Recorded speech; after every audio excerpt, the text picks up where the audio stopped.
नमस्कार मित्रमैत्रिणींनो, the special food मराठीवर तुमचे मनपूर्वक स्वागत आहे। रेसिपीकडे जाण्याआधी आजची रेसिपी आवडली तर लाईक करा, चॅनलला सबस्क्राइब केले नसेल तर सबस्क्राइब करून बाजूच्या घंटीलाही क्लिक करा, म्हणजे मी अपलोड केलेल्या नवीन रेसिपीचे नोटिफिकेशन सर्वात पहिले तुम्हाला येईल।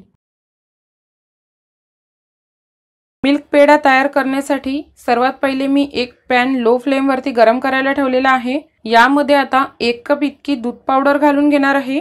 तुम्ही कुठल्याही ब्रँडची दूध पावडर वापरू शकता। आता यामध्ये आपल्याला अर्धा कप इतकं दूध घालून घ्यायचं आहे। त्याचबरोबर रेग्युलर पोहे खायच्या चमच्यानी अर्धा चमचा इतकं साजूक तूप घालायचं आहे। आणि आता या सर्व साहित्याला अगदी व्यवस्थित एकत्र करून घ्यायचं आहे। तुम्हाला जर गॅसचा फ्लेम ऑन करून जर हे जमत नसेल तर तुम्ही पहिले गॅस बंद ठेवायचा आहे आणि सर्व साहित्य व्यवस्थित एकत्र झाल्यानंतरच गॅस चालू करायचा आहे। हे साहित्य अशा प्रकारे एकत्र करायचे आहे की यामध्ये एकही गाठ असता कामा नये। जर तुमच्याकडे अशा प्रकारचे मेजरिंग कप नसतील तर तुम्ही घरामधली कुठलीही मोठ्या आकाराची वाटी इथे वापरू शकता। फक्त त्याच वाटीने तुम्हाला सर्व साहित्य मोजून घ्यायचं आहे। शक्यतो मिल्क पेढा तयार करण्यासाठी जर तुमच्याकडे नॉनस्टिकचा पॅन असेल तर तुम्ही तो यूज करा। त्याचबरोबर जो तुम्ही चमचा वापरणार आहे, तुमच्याकडे जर सिलिकॉनचा चमचा असेल तर तुम्ही तो वापरा, जेणेकरून तुम्हाला पेढा बनवायला अगदी सोपं जाईल। जर तुमच्याकडे नॉनस्टिकचा पॅन नसेल तर तुम्ही ज्या कढईमध्ये पेढा बनवणार आहे त्याला अगोदर थोडंसं तूप लावून घ्या आणि नंतर ही पुढची प्रोसेस करा। आता तुम्ही बघू शकता मी सर्व साहित्य अगदी व्यवस्थित एकत्र करून घेतलेलं आहे। लो फ्लेम वरती याला सतत हलवत राहायचं आहे। आता तुम्ही बघू शकता आपलं हे जे मिश्रण आहे ते हळूहळू घट्ट व्हायला सुरुवात झालेली आहे आणि पॅन पासून देखील थोडं वेगळं होत आहे आणि याचा हळूहळू गोळा तयार व्हायला लागलेला आहे। बघा आता याचा गोळा तयार झालेला आहे। तुम्हाला जर अशा प्रकारे समजत नसेल की हे मिश्रण तयार झालेलं आहे की नाही तर तुम्ही यामधला थोडासा एक गोळा बाजूला काढायचा आहे आणि त्याचा गोळा तयार करून बघायचा आहे। जर हाताला चिकटत नसेल तर समजायचे की आपलं हे मिश्रण व्यवस्थित तयार झालेलं आहे। अशा प्रकारे पॅन पासून गोळा वेगळा व्हायला लागला आणि एकत्र तयार झाला गोळा की समजायचं आपलं हे मिश्रण तयार झालेलं आहे। लगेचच गॅस बंद करून घ्यायचा आहे आपल्याला आणि हे मिश्रण जे आपल्याला पॅन मध्ये बिलकुल सोडायचं नाहीये, एका दुसऱ्या बाउल मध्ये याला काढून घ्यायचं आहे। आता आपल्याला हे बाउल मध्ये काढून घेतलेलं जे मिश्रण आहे ते रूम टेम्परेचर वरती थंड करून घ्यायचं आहे। फ्रीज मध्ये ठेवून थंड करायचं नाहीये। बघा आता हे मिश्रण व्यवस्थित थंड झालेलं आहे। थंड झाल्यानंतर याच्यामध्ये 1/3 कप इतकी पिठी साखर घालायची आहे। पाव कप पिठी साखर मिक्सरला दळून घेतल्यानंतर ती 1/3 कप इतकी व्यवस्थित होते। त्यानंतर यामध्ये 2 ते 3 थेंब इतके रोजचे इसेन्स घालायचं आहे। तुमच्याकडे जर अशा प्रकारचा रोजचा इसेन्स नसेल तर तुम्ही पाव टीस्पून इतकी विलायची पावडर देखील याच्यामध्ये घालू शकता। आता याला व्यवस्थित एकत्र करून घ्यायचं आहे। आता तुम्ही बघू शकता साखर घातल्यानंतर आपलं मिश्रण जे आहे ते थोडं पातळ झालेलं आहे। याचा आपण पेढा तयार करू शकणार नाही, त्यासाठीच आपल्याला हे मिश्रण जे आहे ते अर्धा ते 1 तासासाठी फ्रीज मध्ये सेट होण्यासाठी ठेवायचं आहे। तुम्ही याला रूम टेम्परेचर वर देखील सेट करून घेऊ शकता। आता अर्धा ते पाऊण तास फ्रीज मध्ये ठेवल्यानंतर हा पुन्हा गोळा घट्ट झालेला आहे। याला आता आपल्याला व्यवस्थित मळून याचा एक गोळा तयार करून घ्यायचा आहे, जेणेकरून आपण याचे पेढे तयार करू शकू। बघा अशा प्रकारे मी आता याचा एक गोळा तयार करून घेतलेला आहे। तुमच्याकडे जर पेढ्याचा कुठला मोल्ड असेल तर तुम्ही त्यामध्ये घालून देखील याचे पेढे तयार करू शकता। पण जर तुमच्याकडे कुठल्याही प्रकारचा मोल्ड नसेल तर तुम्ही हाताला थोडंसं तूप लावून घ्यायचं आहे, बघा व्हिडिओमध्ये दाखवल्याप्रमाणे, आणि अगदी लहान लिंबाच्या आकाराचा याच्यातून गोळा वेगळा करायचा आहे आणि त्याचा गोल तयार करून घ्यायचा आहे आणि त्याला अगदी हलक्या हाताने मध्ये थोडंसं दाबून घ्यायचं आहे आणि यामध्ये तुम्हाला हवं ते तुम्ही ड्रायफ्रूट याच्यामध्ये थोडंसं घालून घेऊ शकता। बघा व्हिडिओमध्ये दाखवल्याप्रमाणे मी जो भाग दाबून घेतलेला होता पेढ्याचा मधोमध त्यामध्ये मी थोडेसे पिस्ताचे बारीक कापून घेतलेले काप जे आहे ते घातलेले आहे। अगदीच हलवाई स्टाईल पेढा आपला दिसत आहे, तुम्ही बघू शकता। तुम्हाला जर कुठलेही ड्रायफ्रूट याच्यामध्ये घालायचं नसेल तर तुम्ही याचे गोल गोल पेढे देखील तयार करून घेऊ शकता। आता अशाच प्रकारे मी राहिलेले पेढे देखील तयार करून घेते आहे। अशा प्रकारे आपले हे हलवाई स्टाईल पेढे तयार झालेले आहे।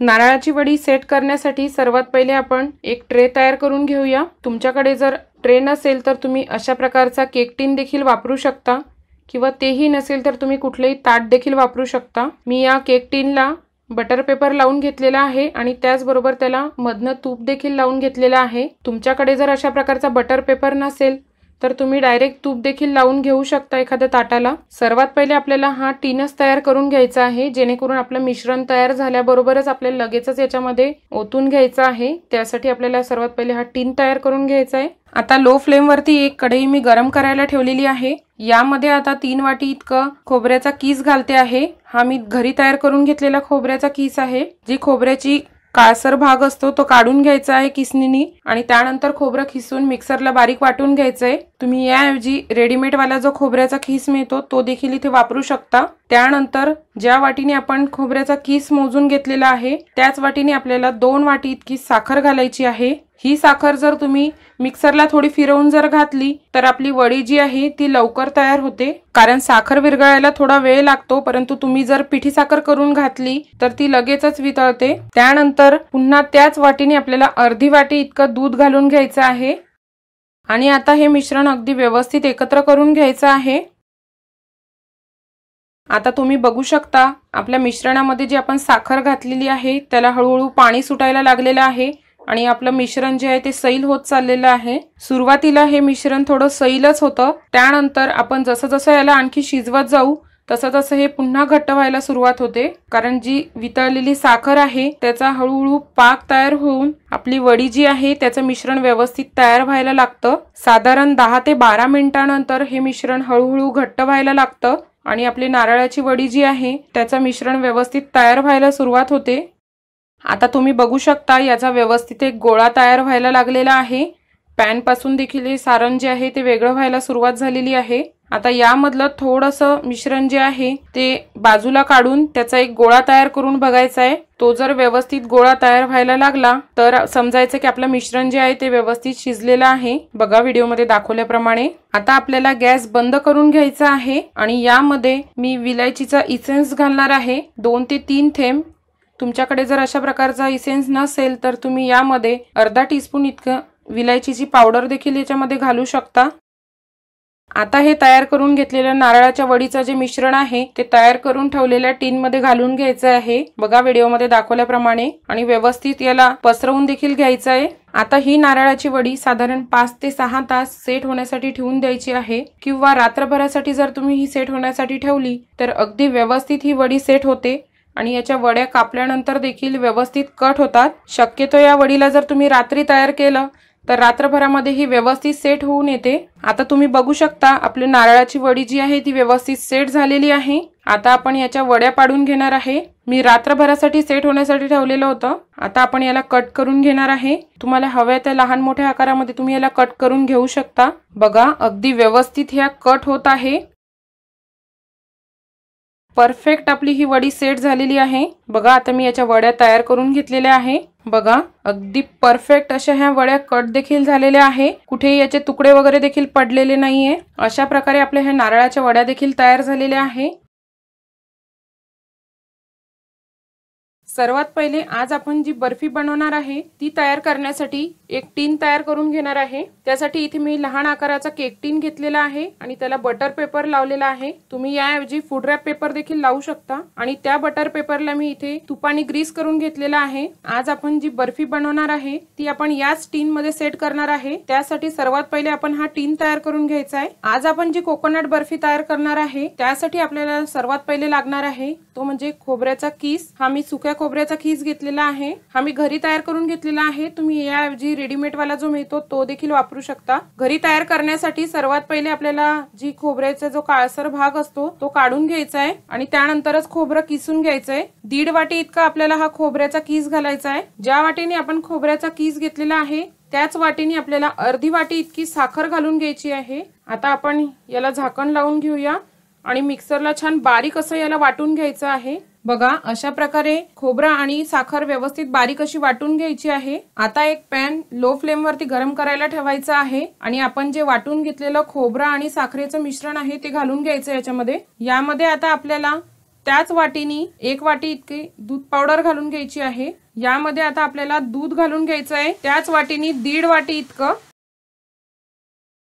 आता हे सर्व साहित्य अगदी व्यवस्थित एकत्र करून घ्यायचं आहे। यामध्ये कुठलीही गाठी राहता कामा नये आणि गॅसची फ्लेम जी आहे ती लोच ठेवायची आहे। आता तुम्ही बघू शकता हे साहित्य सर्व व्यवस्थित एकत्र केलेलं आहे। यामध्ये कुठल्याही गाठी राहिलेल्या नाहीये। हे सर्व साहित्य व्यवस्थित एकत्र केल्यानंतर तुम्ही गॅसची फ्लेम जी आहे ती मीडियम करू शकता।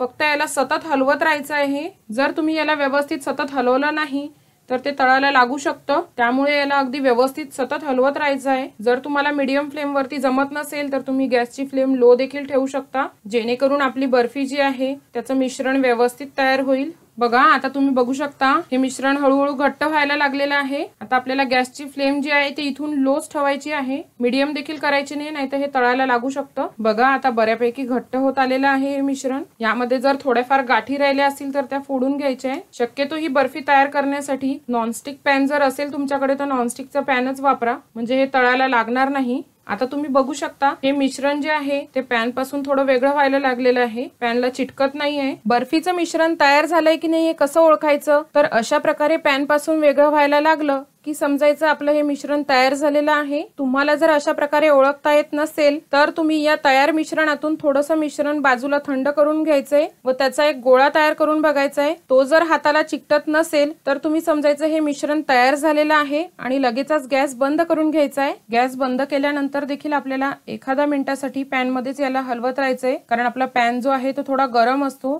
त्यामुळेच आपल्याला याला एखाद्या मिनिटासाठी हलवत राहायचंय, म्हणजे थोडंफार जर कसर राहिली असेल तर ते देखील शिजून निघेल। आता हे व्यवस्थित हलवून झालेलं आहे। यामध्ये आता मी रोजचा इसेन्स घालून घेणार आहे 2 ते 3 थेंब। तुमच्याकडे जर अशा प्रकारचा रोजचा इसेन्स नसेल तर तुम्ही याऐवजी पाव टीस्पून इतकी विलायचीची पावडर घालू शकता। रोज इसेन्स घातल्यानंतर देखील याला पुन्हा एकदा एकत्र करून घ्यायचं आहे। आता आपण या तयार मिश्रणाचे 2 भाग करून घेणार आहे। त्यामध्ये 25% भाग जो आहे तो एका बाजूला घ्यायचा आहे आणि 75% भाग जो आहे तो एका बाजूला घ्यायचा आहे, म्हणजे आपल्याला एका बाजूला 3 भाग करायचे आहे आणि एका बाजूला एकच भाग ठेवायचा आहे।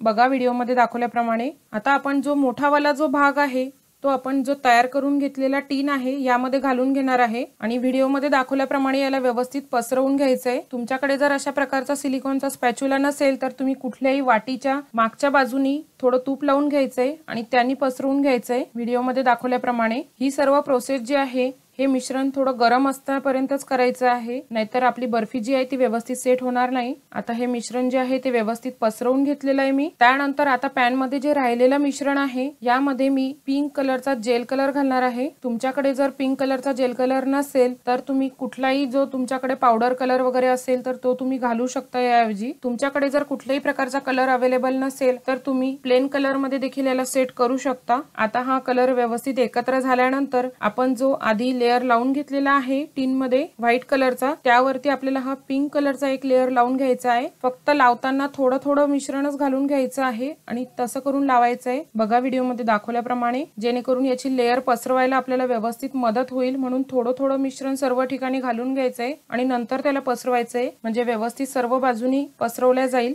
आता हे मिश्रण व्यवस्थित पसरवून घेतलेलं आहे। मिश्रण व्यवस्थित पसरवून घेतल्यानंतर टीनला आपल्याला थोडंसं हलक्या हाताने ठोकून घ्यायचंय। आता ही बर्फी कमीत कमी 3 ते 4 तास आपल्याला फ्रीज मध्ये सेट होण्यासाठी ठेवून द्यायची आहे। तुम्ही यापेक्षा जास्त वेळ देखील थोडं ठेवू शकता, परंतु कमीत कमी 3 ते 4 तास तरी याला आपल्याला फ्रीज मध्ये सेट करण्यासाठी ठेवावं लागेल, तरच आपली बर्फी जी आहे ती व्यवस्थित सेट होते। बर्फी सेट करण्याचा टाइम जो आहे तो थोडासा मागे पुढे होऊ शकतो, तुम्ही एकदा चेक करून घ्यायचंय की बर्फी सेट झाली आहे की नाही। आता तुम्ही बघू शकता आपली ही बर्फी व्यवस्थित सेट झालेली आहे। सेट झाल्यानंतर यावरती एक ताट उलट मारायचं आहे आणि ही बर्फी जी आहे ती त्या ताटामध्ये काढून घ्यायची आहे आणि याला जो लावलेला बटर पेपर आहे तो देखील काढून घ्यायचा आहे आणि पुन्हा आपली बर्फी जी आहे ती व्यवस्थित सरळ करून घ्यायची आहे। तुम्ही बघू शकता आपली बर्फी किती छान अशी सेट झालेली आहे। तुम्हाला हवं असेल तर तुम्ही यावरती कुठलेही ड्रायफ्रूट वगैरे घालू शकता। बर्फी सेट करताना यावरती तुम्ही ड्रायफ्रूट घालू शकता, परंतु माझ्याकडे चांदी वर्क आहे त्यामुळे मी चांदी वर्क लावून घेणार आहे याला। तुमच्याकडे नसेल तर तुम्ही ड्रायफ्रूटही लावू शकता। बघा अशा प्रकारे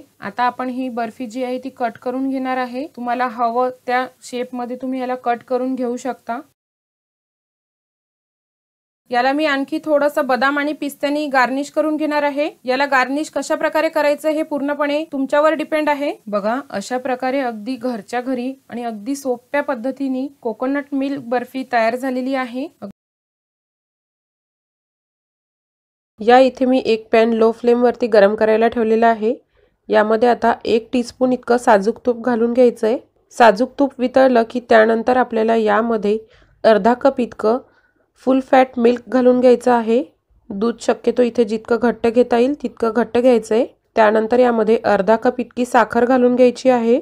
ही साखर आपल्याला या दुधामध्ये विरघळवून घ्यायची आहे।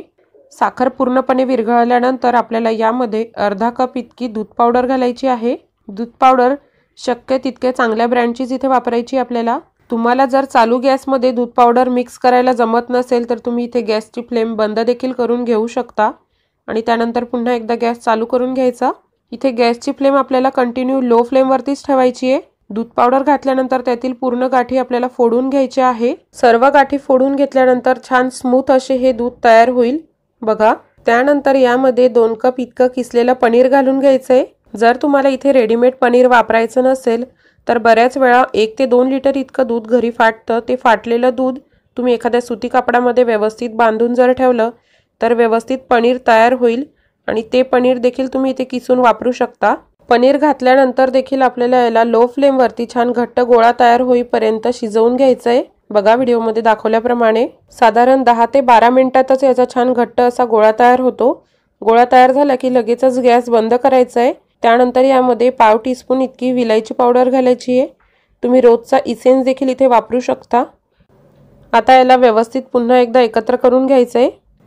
या इथे मी बर्फी तयार करायला घेण्याआधीच 5x5 चा एक केक टिन घेतलेला आहे। त्याला बटर पेपर लावून थोडंसं तुपाने ग्रीस देखील करून ठेवलेलं आहे। ही प्रोसेस आपल्याला आधीच तयार करून ठेवायची आहे।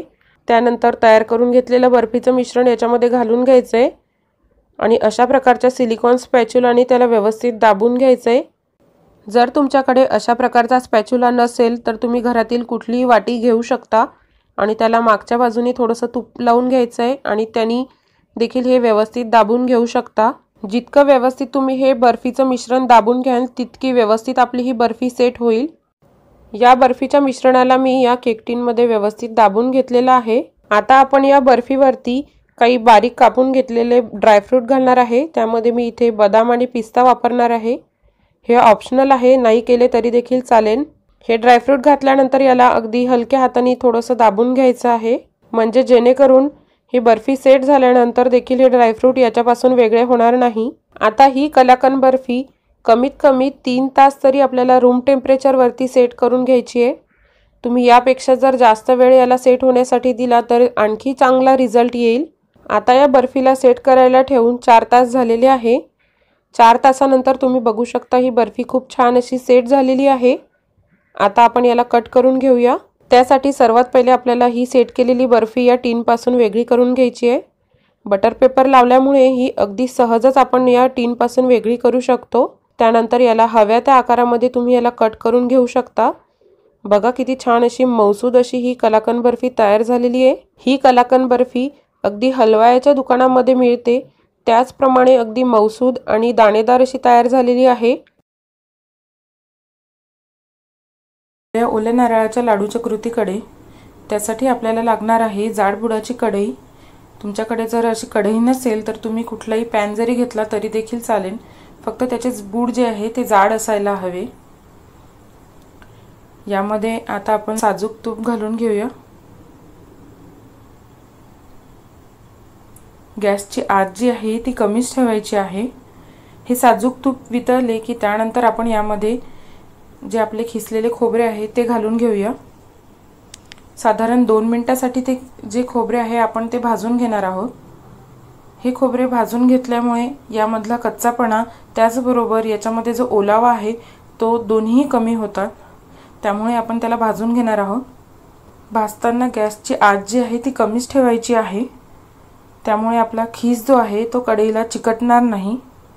जर आपला खीस कढईला चिकटला तर त्यामुळे जे लाडू आहेत ते पांढरे शुभ्र असे होणार नाही। आता आपला खीस भाजून 2 मिनिटं झालेली आहे। आता आपण यामध्ये दूध घालून घेणार आहोत। दूध घातलं की याला या खिसामध्येच आटवून घ्यायचे आहे। दूध आपण जास्त घालत नाही आहे, त्यामुळे आपले सारण जे आहे ते सैल होणार नाही।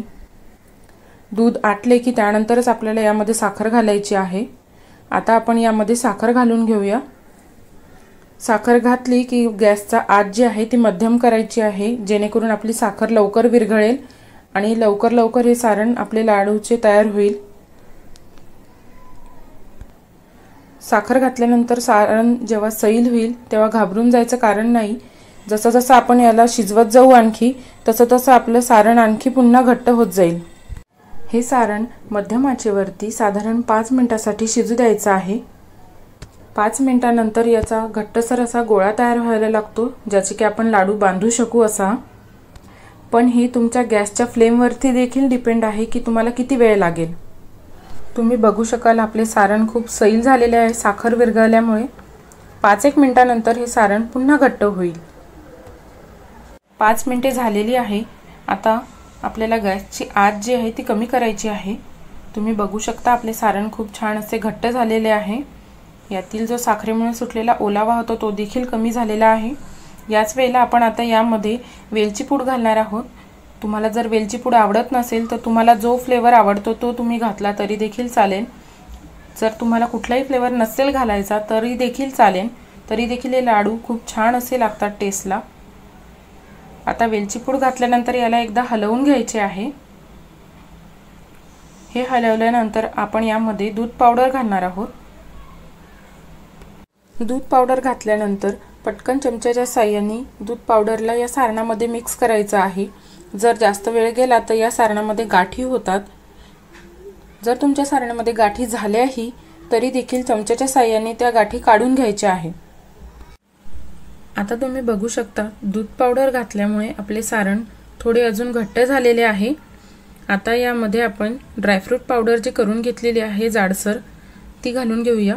तुम्ही खलबत्त्यात केली तरी देखील चालेल किंवा मिक्सरमध्ये केली तरी देखील चालेल। ऑप्शनल आहे, हे घालायचे नसतील तर नाही घातले तरी देखील चालेल। आता याला हलवून घेऊया आणि गॅसचा फ्लेम जो आहे तो बंद करूया। अशा प्रकारे हे सारण मी एका बाउलमध्ये काढून घेतलेले आहे। याला 1-2-3 मिनिटांसाठी आपण थोडे थंड करून घेऊया, जेणेकरून याचे आपण लाडू वळू शकलो पाहिजे। सध्या हे सारण खूप गरम आहे, लाडू वळता येईल एवढेच आपण याला थंड करणार आहोत, जास्त थंड करायचे नाही आहे। आता आपलं हे लाडूचं सारण थोडं थंड झालेलं आहे। आता आपण लाडू वळायला घेऊया। हाताला थोडं साजूक तूप लावून घ्यायचं आहे। पहिल्या वेळेसच लावायचे आहे, नंतर लावण्याची आवश्यकता नाही। आता आपण एक एक करून लाडू वळायला घेऊया। लाडू तुम्ही तुमच्या इच्छेनुसार कितीही लहान मोठा वळू शकता। मी मध्यम साईजमध्ये वळून घेते आहे। बघा खूप छान आणि लगेच वळल्या जातात, कुठेही क्रॅक राहत नाही आपल्या लाडूला आणि पांढरे शुभ्र असे लाडू तयार झालेले आहे आपले। अशाच प्रकारे मी आता बाकीचे देखील लाडू तयार करून घेते आहे। तुम्हाला आणखी एखादा 2 लाडू दाखवते मी। लगेच केल्या जातात, जास्त वेळ देखील लागत नाही। बघा तुम्हाला वाटेल त्या साईजमध्ये तुम्ही करू शकता। मी मध्यम केलेली आहे। बघा लगेच लाडू बांधला गेलेला आहे आपला, खूप वेळ नाही लागला आहे। अशा प्रकारे मी आता आणखी लाडू तयार करून घेते। आता आपले सर्व लाडू वळून झालेले आहेत। तुम्ही बघू शकता किती छान पांढरे शुभ्र असे दिसत आहे।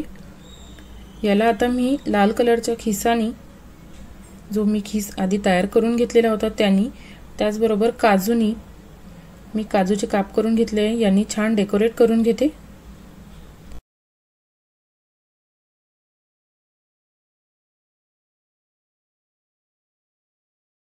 बघा अशा प्रकारे आपले सर्व लाडू तयार करून घेतलेले आहे मी।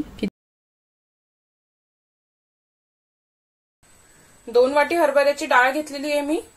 बघा याला स्वच्छ धुवून घ्यायचं अगोदर।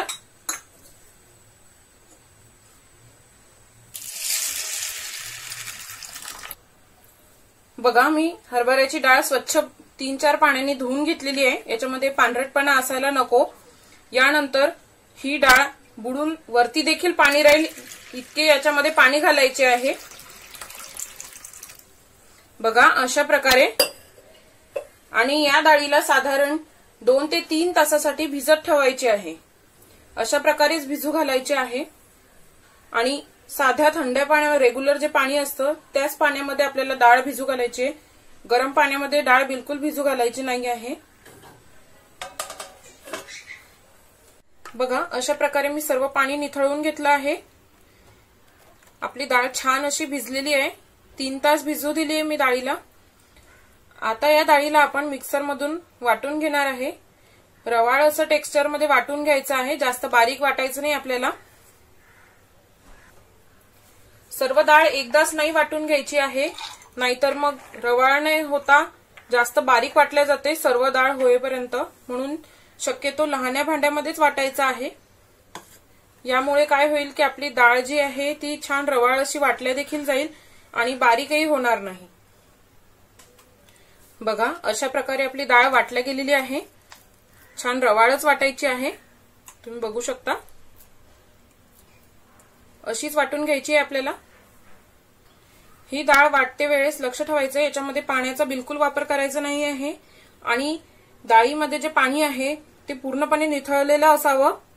आणि यामध्ये जर थोडेसे डाळीचे दाणे राहिले तर ते तुम्ही काढून घ्यायचे आहे. अशा प्रकारे आपली सर्व डाळ वाटून झालेली आहे. आता आपण या वाटलेल्या मिश्रणाचे भजे काढून घेणार आहोत. तुम्ही तेलामध्येही काढून घेऊ शकता किंवा तुपामध्येही काढू शकता. तूप तुम्ही साजूक तूप वापरलं तरी चालेल किंवा वनस्पती तूप वापरलं तरी देखील चालेल. तेल वापरताना एक काळजी घ्यायची आहे की कुठल्याही जास्त स्ट्रॉंग फ्लेवर असणारं तेल वापरायचं नाही आहे. शक्यतो तुपामध्येच काढा. तुम्ही साजूक तूप वापरा किंवा वनस्पती तूप वापरा. आता तुम्ही बघू शकता तूप तापलेलं आहे. आता यामध्ये आपण थोडे थोडे करून भजे तळून घेणार आहोत. बघा अशा प्रकारे करायचंय आणि त्यानंतरच टाकायचंय, म्हणजे आतमधपर्यंत कच्चे नाही राहणार ते. आणि गॅसची आच मंदच ठेवायची आहे. पूर्ण भजे मंद आचेवरतीच तळून घ्यायचे आहे. आपल्याला भज्यांचा रंग बदलायला नको, फक्त आपण जे वाटण वाटलेलं आहे त्यातला कच्चापणा दूर झाला पाहिजे. यासाठीच आपण भाजण्याऐवजी आपण अशा प्रकारे भजी काढून घेणार आहोत त्याची.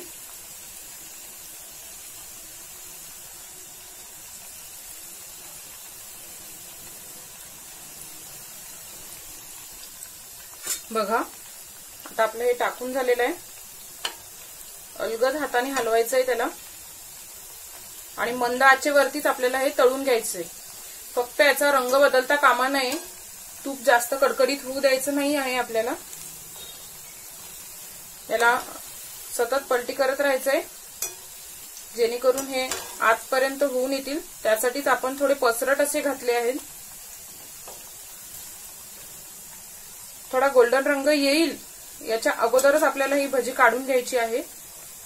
जास्त ब्राऊन असा होऊ द्यायचं नाहीये. जे आपण नॉर्मल भजी काढतो त्याप्रमाणे होऊ द्यायचं नाहीये आपल्याला याला.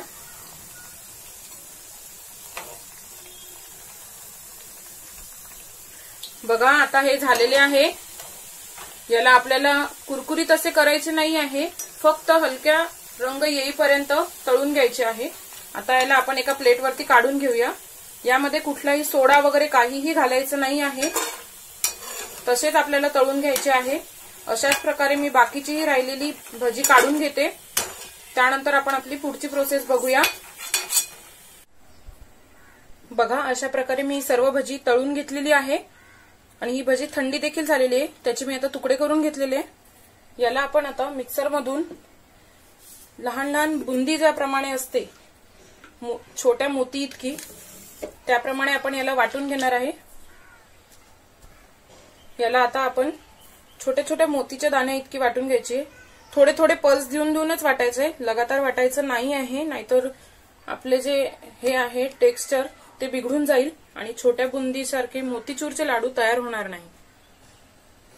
बघा अशा प्रकारे वाटून करायचं आपल्याला तयार.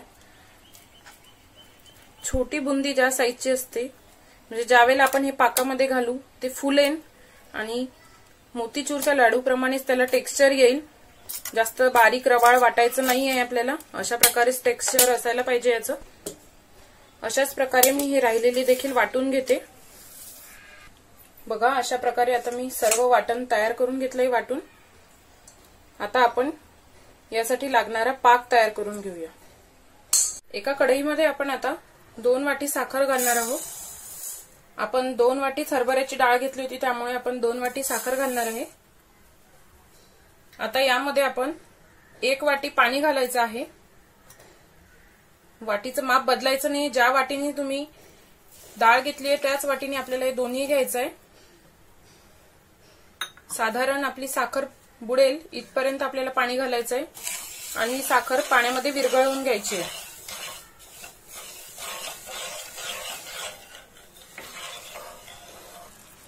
बघा, साखर विरघळलेली आहे। आता याला उकळी यायला लागली। आता मी गॅस कमी करून घेतलाय। याच्यामध्ये केशर घालून घेते मी। असेल तर घाला, नसेल तर नाही घातली तरी देखील चालेल। त्यानंतर यामध्ये इलायची पावडर घालायची आहे। कुटून घेतली आहे मी। 3 इलायचीची पावडर केलेली आहे, ती घालते। यामध्ये लाडूमध्ये नंतर साखर घट्ट झाल्यानंतर, म्हणजे पाक घट्ट झाल्यानंतर त्याचे दाणे होऊ नये म्हणून 2-3 थेंब लिंबाचे टाकून घेते याच्यामध्ये। जास्त घालायचे नाहीये। असे केल्यामुळे साखरेचे नंतर जो पाक केलेला आपण याचे साखरचे दाणे तयार होणार नाही। त्यानंतर यामध्ये मी खायचा केशरी रंग घालून घेते। मार्केटमध्ये सहजच अवेलेबल मिळतो। जेल कलर असेल तुमच्याकडे तोही घातला तरी देखील चालेल। आता तुम्ही बघू शकता तार यायला लागलेला आहे।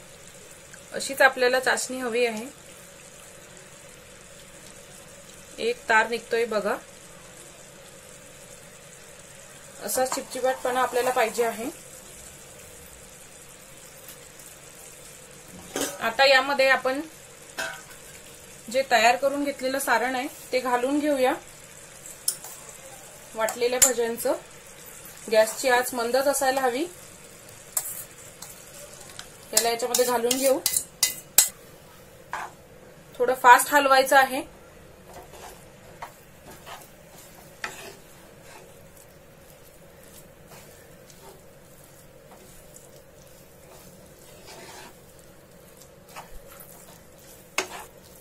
बघा, अशा प्रकारे आता हलवून झाल्यानंतर लगेचच गॅस बंद करायचा आहे आपल्याला।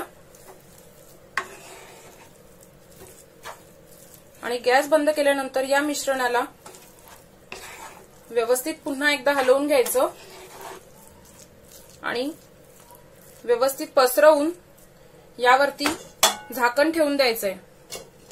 साधारण 10 ते 15 मिनिटांसाठी याला असंच झाकून ठेवायचंय। पूर्णपणे मिश्रण थंड होऊ द्यायचं नाही आहे। बघा, आता याला साधारण 10 मिनिटं झालेली आहे। पूर्ण थंड पण नाही झालेलं आहे आपलं मिश्रण। आता याच्यामध्ये छान हे मुरलेला आहे आपला पाक आणि एक एक दाणा छान फुलून आलेला आहे। बघा, तुम्हाला दाखवते। आता यामध्ये आपण घालणार आहोत खरबुजाच्या बिया। या भाजून घेतलेल्या आहे मी। मार्केटमध्ये अशा रेडीमेड देखील अवेलेबल मिळतातच, तुम्ही त्याही वापरले चालेल किंवा कुठलंही दुसरं ड्रायफ्रूट घातलं तरी देखील चालेल।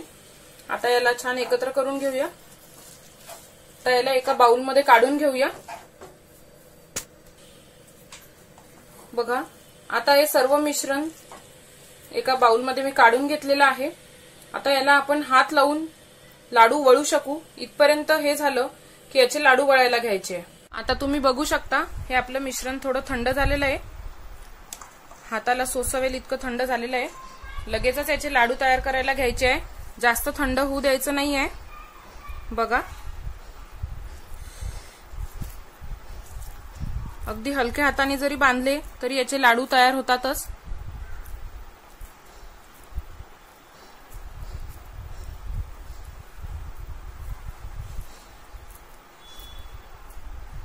बघा, एक एक दाना दिसतो आहे आणि छान मोतीचूरचा लाडू आहे असंच वाटत आहे।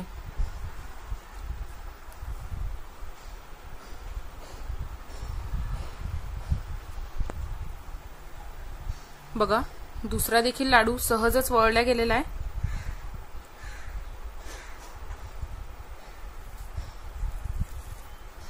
अशाच प्रकारे मी राहिलेली देखील लाडू तयार करून घेते। बघा, अशा प्रकारे आपले मोतीचूरचे लाडू तयार झालेले आहे। रेसिपी पाहिल्याबद्दल धन्यवाद।